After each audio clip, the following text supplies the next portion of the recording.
morning, children. So, yeah, straight away let us start the class. Where were we?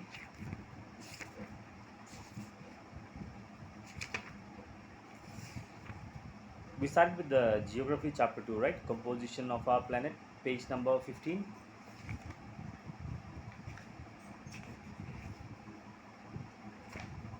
Yes, so in the last class, we saw up till the topic crust and which ends in page 16, right? So, today let us start from the next topic, that's mantle. Okay, as I read out the text, please follow the textbook. The mantle of the mesosphere is a term used for the second layer of the Earth. Underline that, second layer of the Earth.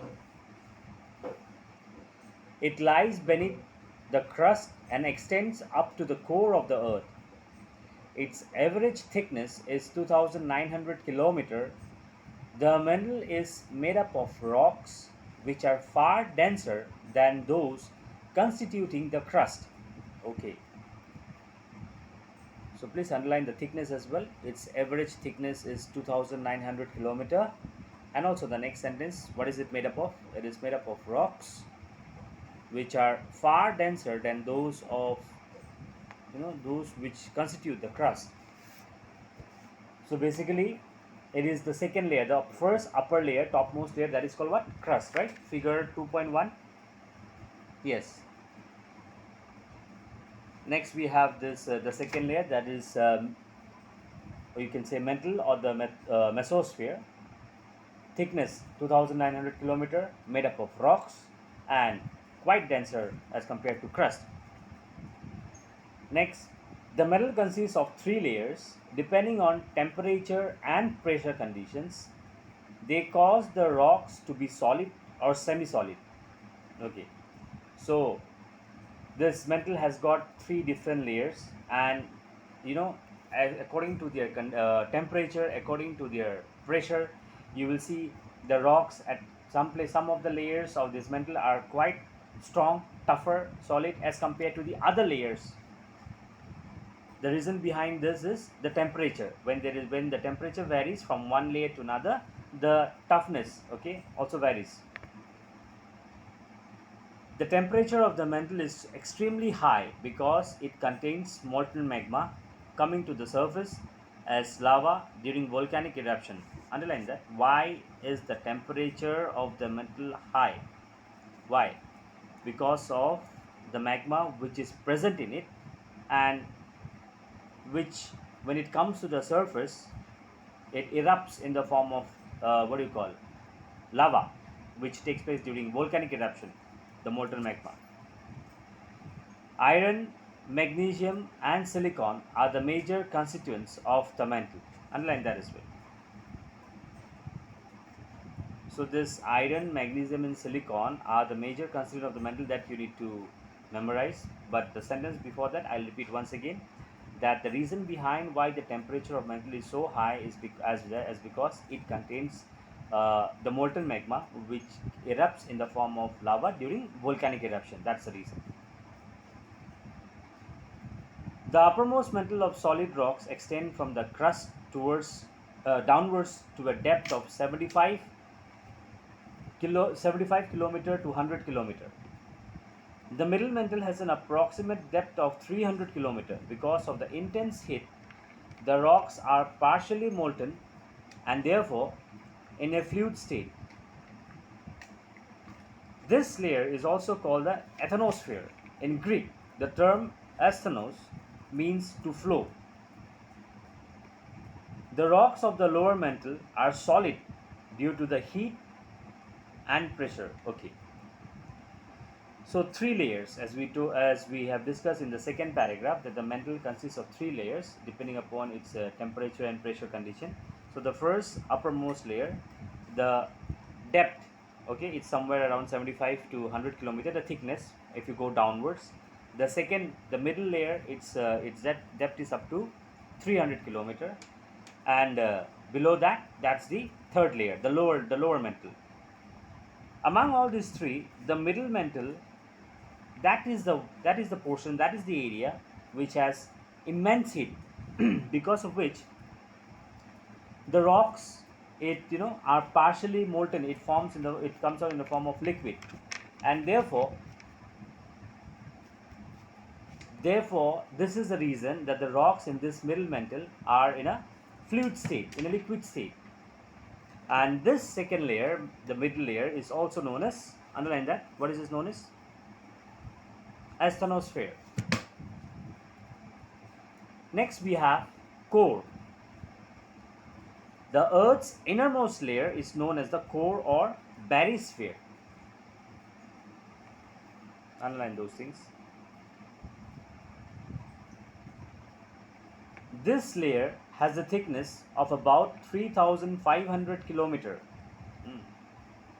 It is mainly made up of heavy metals, particularly nickel and iron, which is also known as ferrum. This is why it is known as knife, nickel plus ferrum.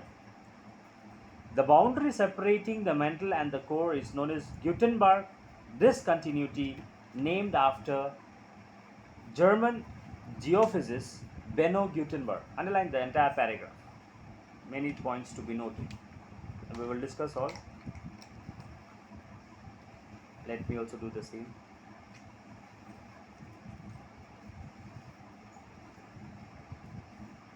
Alright. First of all, let's start with the first sentence again. The innermost layer is called core. The other name of core is barysphere.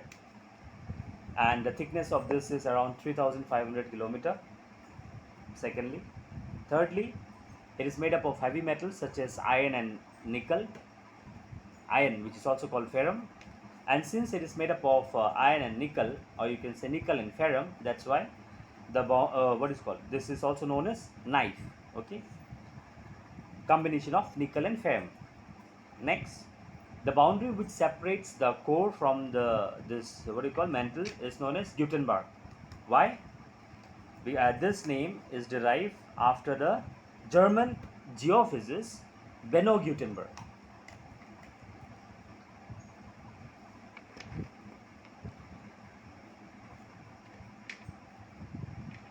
The temperature of the core ranges between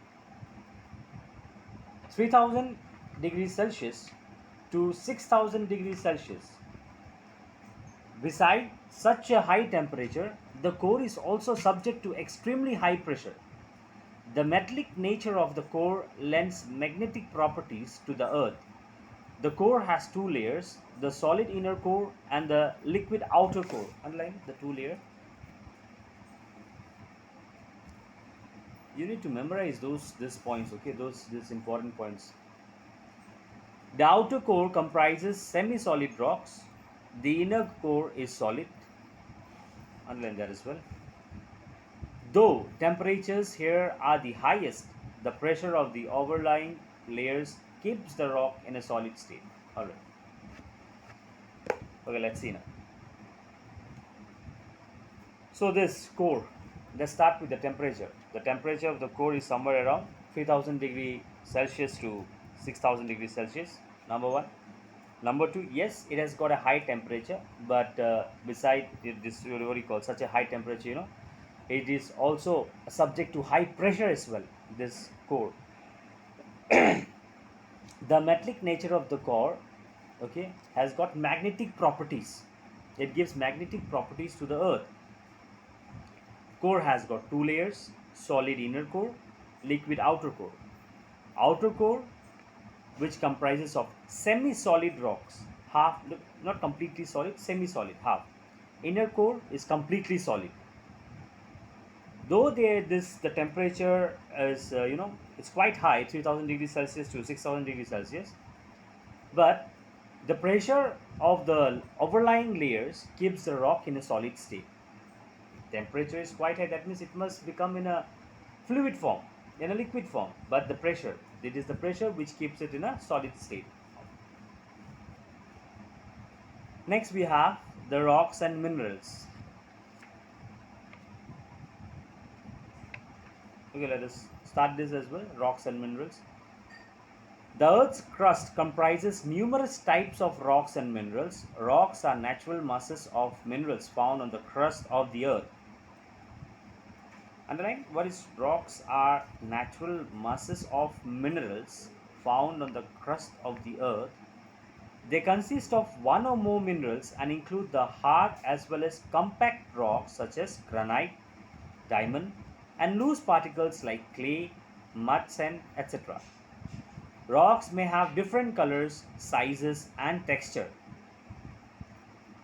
A mineral is an inorganic substance that contains one or more elements having specific physical and chemical properties. Underline this. A mineral is an, what do you mean by mineral or define mineral? It is an inorganic substance that contains one or more elements having specific physical and chemical properties. The study of minerals is known as mineralogy. Underline that as well. Quartz, feldspar, mica, etc. are some of the common rock forming minerals. Rocks containing a particular metallic mineral in large quantities are called ores. Underline that. What do you mean by ores? Rocks containing a particular metallic mineral in large quantities are called ores. Bauxite, for instance, is an ore of aluminium. Similarly, hematite is an ore of iron. Underline two examples as well. Okay, what do you mean by rock? The Earth's crust. What is the crust? That is the upper portion, right? Page number 15. Yes, the lithosphere, the outermost layer of the Earth. It comprises of various types of rocks and minerals. Second, what is rock? Rocks are the natural masses of minerals which are found on the crust of the Earth. Next, some of the compact rocks example: granite, diamond, loose particles like clay, mud, sand, etc. Now, rocks may have different colors and size. So, from the first para, 2 points. Firstly, rocks are the natural masses of mineral found on the crust of the Earth, and rocks are of various types. Okay, that's the thing. And the example of various type of rocks. Next paragraph, mineral. What is mineral? It is an inorganic substance that contain one or more elements having specific physical and chemical properties. You have to memorize the definition. Now, those who study with regard to mineral, they are known as mineralogy. Some of the examples of rocks are being mentioned, and rocks contain a particular metallic mineral in large quantities which are called ores. So that means the particular metallic mineral which rocks contain are called ores. Example, bauxite is an ore of aluminium and hematite is an ore of iron. So there are different types of rocks: igneous rocks, sedimentary rocks, metamorphic rocks. Just three different types of rock, right? Igneous, sedimentary, metamorphic. We will discuss this different types of rocks in the next class. Okay, we will keep up to this much for the day. That's up till rocks and minerals that we mark it. Page number 16. Read the text, and most of the points here are to be taken note of and fed in into your machine. Okay, see you in the next class then. Study well.